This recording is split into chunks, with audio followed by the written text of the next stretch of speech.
चाहता हूँ तेरे चेहरे को देखना चाहता हूँ।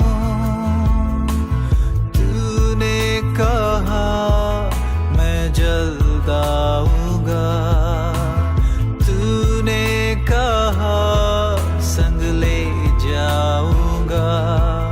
मेरी आँखों को खोल दे मेरे यीशु, मेरे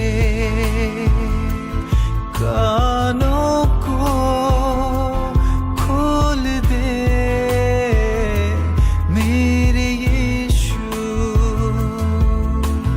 ताकि मैं तेरी महिमा देखूं, ताकि मैं तेरी वाणी सुनूं। तेरे चेहरे को देखना चाहता हूँ।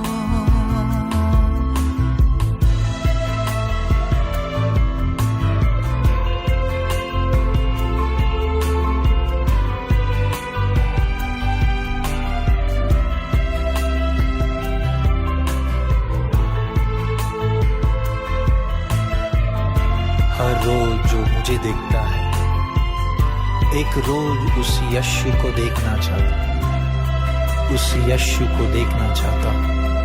कितना हंसी वो पल होगा सामने मेरे जब तू होगा। कितना हंसी वो पल होगा सामने मेरे जब तू होगा। देखूंगा चेहरा जी भर के तेरा, बाहों में मेरे जब तू होगा, बाहों में मेरे यीशु होगा। तेरी बाहों में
Lord, what a joy to come to your home with the word of God.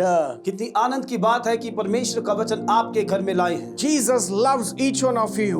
प्रभु यीशु आप सबसे प्रेम करते हैं। That's why God has been able to come to your home with the word of God through this television program. इसलिए परमेश्वर ने अपने आप की योग्यता को इस प्रकार से बनाया ताकि इस टीवी के कार्यक्रम के माध्यम में आपके घर तक पहुंचे। He is a compassionate God. वो एक दयावंत परमेश्वर है। He is a God who will be always there with you to help you out in every situation what you go through in your life. परमेश्वर आपके लिए हर पल तत्पर है कि आपकी परिस्थितियों में से आपको बाहर निकाले। When you are going through trouble, when you are going through a situation, my God, Jesus is there always to cry, to help out in every situation, whatever you are going through in your life. आप कैसी भी समस्या में से क्यों ना हो या आप कैसी भी विपत्तियों में क्यों ना हो, मेरा परमेश्वर वहां पर है कि आपकी सारी उस समस्याओं से बाहर निकाले। Psalms 34:15 it says, the eyes of the Lord are on righteous and his ears are attentive to their cry. भजन सहायता उसका 34 अध्याय और 15 वचन इस प्रकार से कहता है कि धर्मियों के ऊपर परमेश्वर की आंखें लगी हैं। Today his eyes are upon your cry, upon your situation, and his ears are attentive to all those cries, whatever you are going through in your lives. परमेश्वर की आंखें धर्मियों पर लगी हैं और उसके कान आपकी दुहाइयों पे लगे हैं और वह परमेश्वर क्षमता रखता है कि आपको सारी परिस्थितियों से बाहर निकाले। If you are going through sorrows, my God will turn your sorrows into joy. यदि आप दुखी हैं तो आपके दुखों को मेरा परमेश्वर आनंद में बदलने की क्षमता रखता है। Today if you are in broken hearted situation, my God saves all those who are broken hearted. Bible इस प्रकार से मेरा परमेश्वर कहता है कि आपके टूटे हुए हृदय परमेश्वर के ग्रहण योग्य हैं। Because you are the righteous children of the righteous God. God says when the righteous cry out, God hears their cry and he delivers them from all their troubles. क्योंकि आप धर्मी पिता की धर्मी संतान है और परमेश्वर आपकी दुहाइयों को सुनता है और धर्मी परमेश्वर आपको सारी उस परिस्थितियों से बाहर निकालेगा। Today the problems what you go through as a righteous child, God says when you call upon him, when you cry to him, God delivers you from all your troubles in your life. आप धर्मी हैं और धर्मियों के समान अपने जीवन को व्यतीत करते हैं। आप कैसी भी परिस्थितियों में क्यों ना हो, मेरा परमेश्वर आपको सारी परिस्थितियों से बाहर निकालेगा। In the last episode we saw how Jairus, a synagogue leader, comes and falls at the feet of Jesus with all the situation whatever he was going through in his life.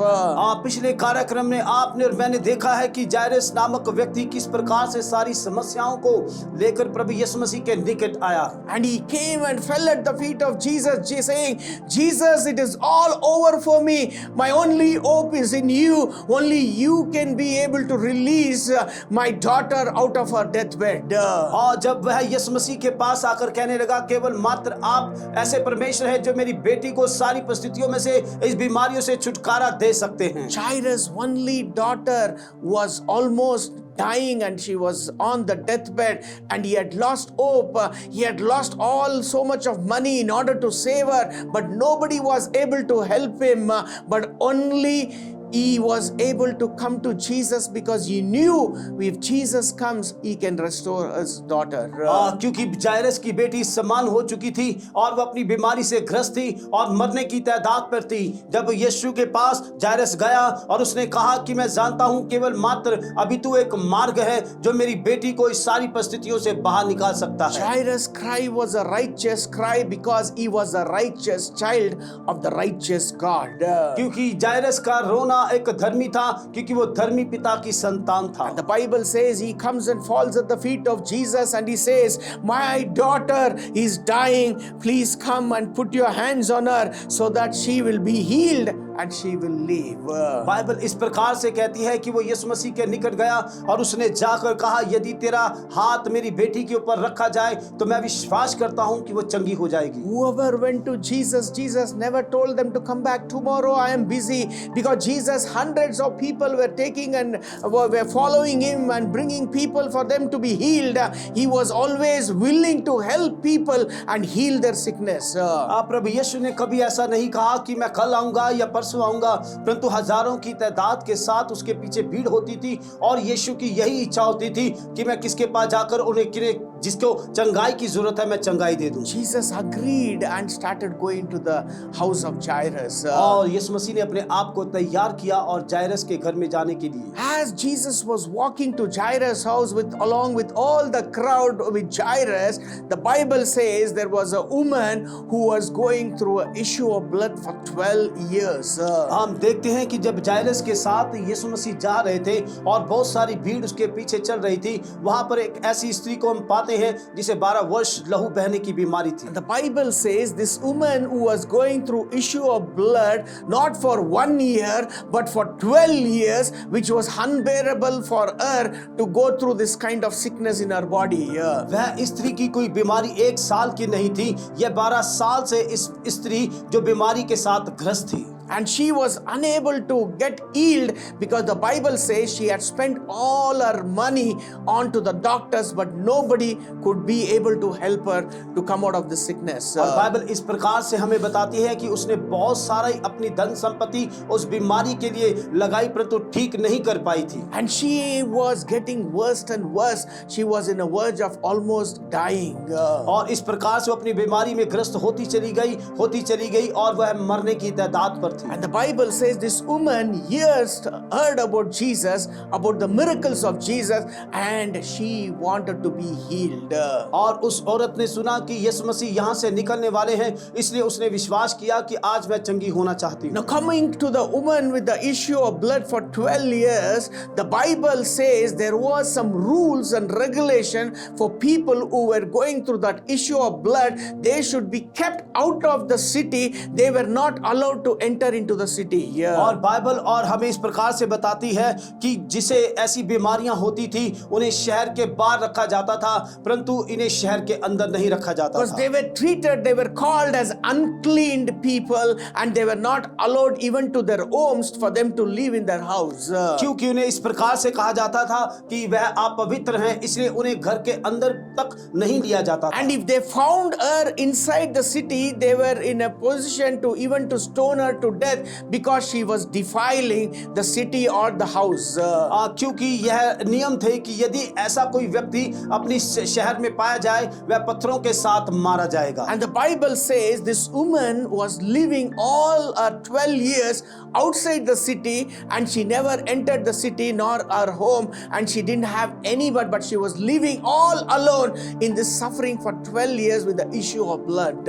और Bible में इस प्रकार से कहती है कि वो 12 साल तक अपने शहर या अपने घर में नहीं रही, वो अपनी बीमारी के साथ ग्रस्त होती चली जा रही थी। And she heard about Jesus. उसने यीशु के बारे में सुना And she wanted to be healed somehow, and she was unable to come and meet with Jesus. The Bible says, even as Jesus was going along with Jairus, this woman with the issue of blood thought, I have to somehow be healed today. और उस स्त्री ने अपने आप में तैयार कर लिया कि मैं आज चंगी होना चाहती हूँ, क्योंकि जब यीशु मसीह जायरस के साथ उस भीड़ में से निकलता हुआ उसके घर की तरफ जा रहा था, उसने निश्चय कर लिया आज मैं यीशु से मिलूंगी और मैं चंगी हो जाऊंगी। She thought, if I go and present myself in front of Jesus, the people around, they might rebuke me, they might stone me, because they all know that she was unclean woman.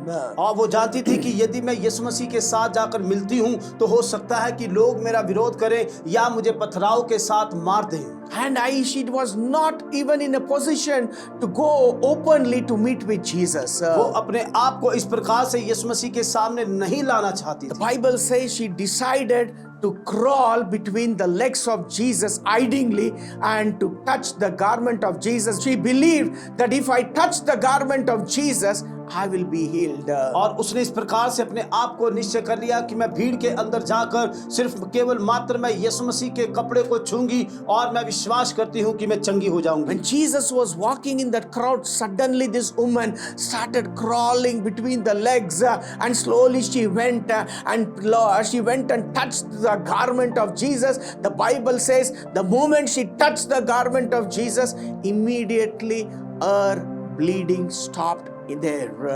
और Bible कहती है कि वो गिरते और डराते हुए वह भीड़ में से निकलते हुए उसने यीशु मसीह के कपड़े को जैसे ही छुआ और तुरंत उसकी जो लहू बहने वाली बीमारी थी वो चंगी हो गई। 12 years of suffering, 12 years of her cry, God was able to heal because her faith was strong. She went and touched the garment of Jesus. Her cry was stopped and God healed her, restored back from the issue of blood for 12 years. और 12 साल से इस बीमारी से ग्रस्त और 12 साल इस बीमारी से रोती हुई, और बाइबल कहती है कि वह यीशु मसीह के कपड़े को छूने के बाद वो तुरंत चंगी हुई और यीशु मसीह ने उसके जीवन में से यह चिन्ह और चमत्कार और चंगाई दे दी। As the power went out, Jesus knew what was happening because he was the living God and he knew what was going through the heart of this woman. The Bible says immediately Jesus stops and said, somebody touched me and I see the power is gone from me.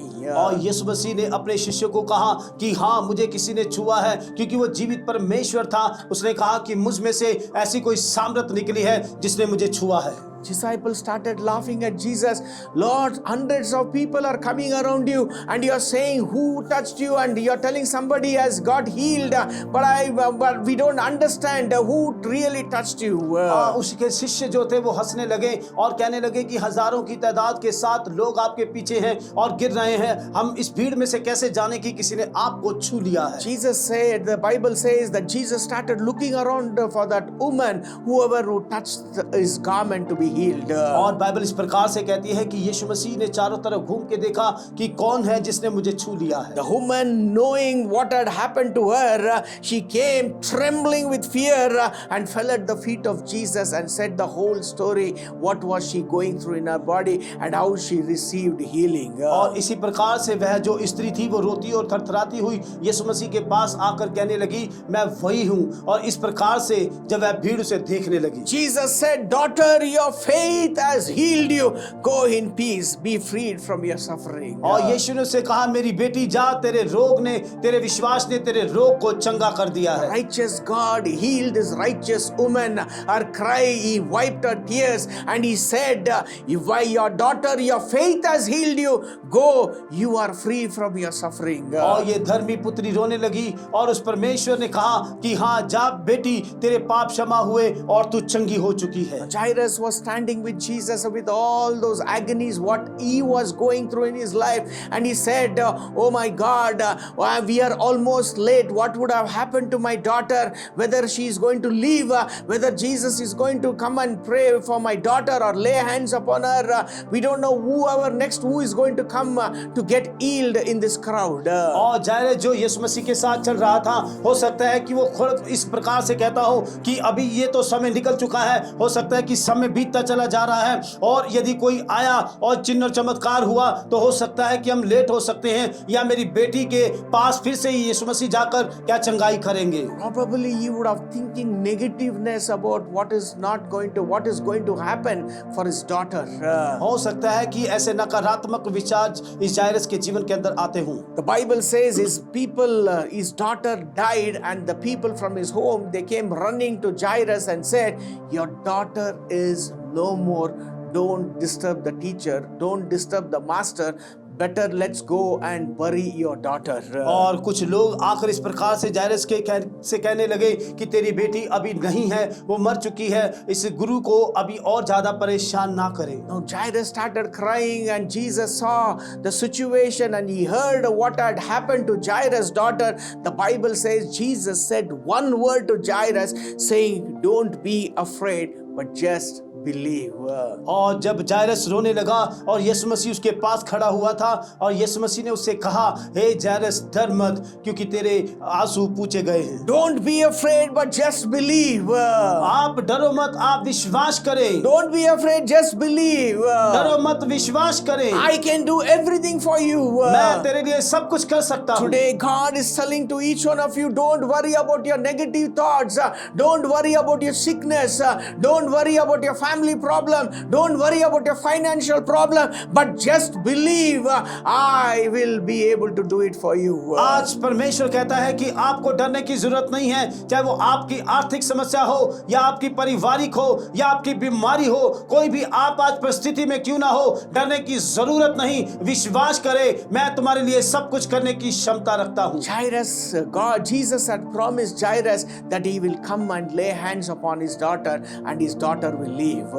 और यीशु मसीह ने जायरस के साथ एक वादा किया था कि मैं तेरे घर आऊंगा और तेरी बेटी के ऊपर अपना हाथ रखूंगा। Jesus started going to Jairus' house. और यीशु मसीह ने शुरू किया जायरस के घर जाने के When लिए। they entered the house, they saw all people were crying because his only daughter was dead. और जब देखा कि यीशु मसीह ने कि सारे लोग जो वहां पर इकट्ठे हुए हैं वो रो रहे हैं। And he said to all of them, why are you crying? Why this commotion? All these things are happening. The child, he is not dead, but she is sleeping. यीशु मसीह ने उन लोगों को इस प्रकार से कहा कि तुम क्यों रोते हो, क्योंकि यह बेटी तो सो रही है। Because Jesus knew what he was going to do and what he was able to do it for Jairus' daughter. क्योंकि यीशु जानते थे कि वो क्या करने वाले हैं और कैसे क्या करेंगे। People laughed at Jesus.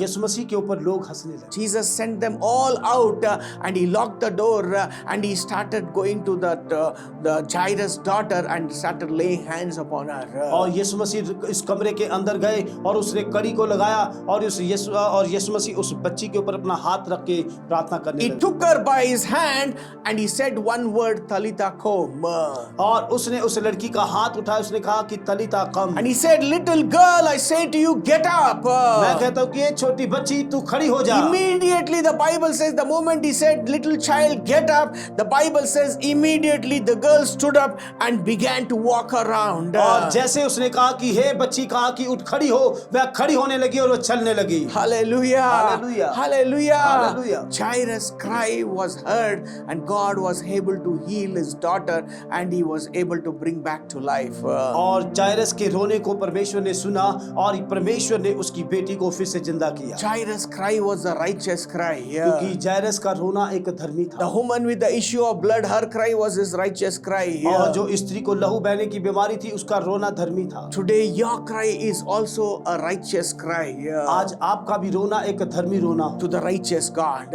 धर्मी पिता से। Now God's eyes are upon the righteous and his ears are attentive to their cry. क्योंकि परमेश्वर धर्मियों की प्रार्थना को सुनता है, उसके कान उसकी ओर लगे हैं। Today you might have lost hope in your life. हो सकता है कि आज आपकी आशा समाप्त हो चुकी Today you might be saying there is nobody to help you out in your situation. है। आज इस प्रकार से आप कहते हो कि हमारे पास कोई नहीं जो हमारी मदद करे। Today you might be going through depression, family problem and rejection in your life. हो सकता है कि आपकी पारिवारिक समस्या हो या बहुत सारी ऐसी और समस्या हो। Come to Jesus. यीशु के पास आओ And he will be able to deliver you because you are the righteous children of the righteous God. यीशु मसीह के पास आए क्योंकि आप धर्मी पिता की धर्मी संतान हैं। Let's pray right now. आइए हम प्रार्थना करें। Right now, let's cry out to Jesus. आइए हम परमेश्वर के सामने रोएं। When Jesus can heal Jairus' daughter, when Jesus can heal that woman with the issue of blood, Jesus can heal your sickness, heal your trouble in your life. यदि यीशु जायरस की बेटी को बचा सकते हैं और यदि यीशु उस रक्त बहा की स्त्री को बचा सकते हैं तो परमेश्वर आपको भी बचा सकते हैं। Let's pray right now. आइए हम प्रार्थना करें। Heavenly Father, we come before your throne, O God. You are a God who is always there for us in every walk of our life. प्रभु हम तेरे दया के सिंहासन के निकट आते हैं और प्रभु तू हमारी हर एक प्रार्थनाओं को सुनने वाला, परिस्थितियों से बाहर निकालने वाला परमेश्वर। Your word says, don't be afraid, but just believe that you will be able to do it for us, O God. आपका वचन कहता है कि तुम्हें डरने की जरूरत नहीं, विश्वास करें और वचन आपको छुटकारा देगा। Jesus, we believe in you, Lord, today, Lord. आज यीशु हम आपके ऊपर विश्वास करते हैं। We believe that you are the Lord and the Savior of our life. हम विश्वास करते हैं कि तू हमारा उद्धारकर्ता परमेश्वर है। You have brought salvation to our lives. आप हमें जीवन दान देने के लिए आए। You have come to give salvation in our life. प्रभु आप आए ताकि हम मुक्ति को प्राप्त करें। Come into our life, oh हमारे Jesus, जीवन में आए as our Lord and Savior. जैसे हमारे उद्धारकर्ता। Help us out from all our situation, oh Lord. हमें सारी परिस्थितियों से हमारी मदद और We सहायता। put our faith in you, Lord. You are my Lord, oh God. हम आपके ऊपर विश्वास करते हैं, आप हमारे परमेश्वर। In Jesus' name. यीशु के नाम। Amen. आमीन।